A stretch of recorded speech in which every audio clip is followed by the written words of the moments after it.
30 दिन बाद जैसे ही गोदाम्बा जी का व्रत पूर्ण हुआ, पिताजी के स्वप्न में ठाकुर जी आए और कहा, अब आपकी पुत्री को हम स्वीकार करेंगे, इनका स्वयंवर करो। बोले स्वयंवर क्या करना, जब आप स्वीकार कर ही चुके हो, जब आप मान ही चुके हो कि आप इनको स्वीकार करोगे पत्नी रूप में, तो आप आ जाइए स्वयंवर में, तो बहुत सारे वर आते हैं। तो बोले आपकी जो गृहिणी है, आपकी जो लाली गोदाम्बा है, इन्होंने इतना सुंदर दिव्य व्रत किया है कि मेरे जितने भी रूप हैं दक्षिण में, सबकी इच्छा हो गई है इनका व्रत देख करके कि इनसे ब्याह तो हम करेंगे।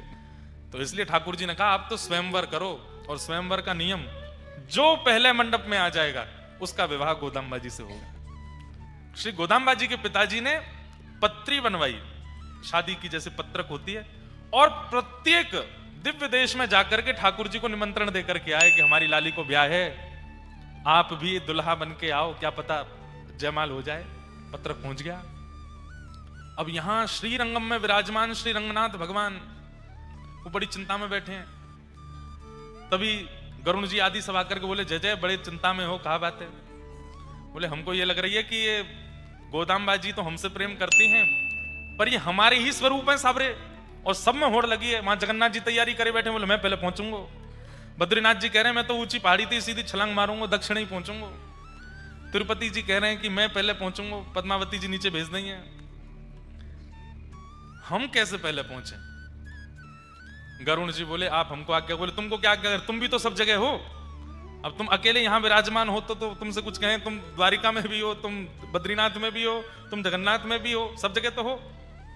सब ने तुमको आज्ञा कर दी, सबको लेकर के तुम एक ही समय पर पहुंचोगे, क्योंकि गरुण जी की गति तो एक जैसी है।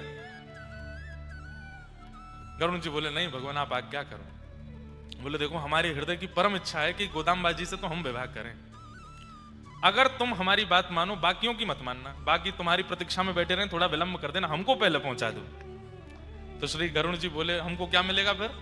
बोले आपको यह मिलेगा कि आप गरुण जी बाहर बैठे रहते मंदिर में, हम आपको गर्भगृह में बुला लेंगे और नित्य अपने दिन रात की सेवा में अपने समीप बिठा लेंगे, फिर आप हमारे अंतःपुर की लीला भी दर्शन कर चुकोगे। ये भाव गरुण जी को भा गया। बोले ठीक है।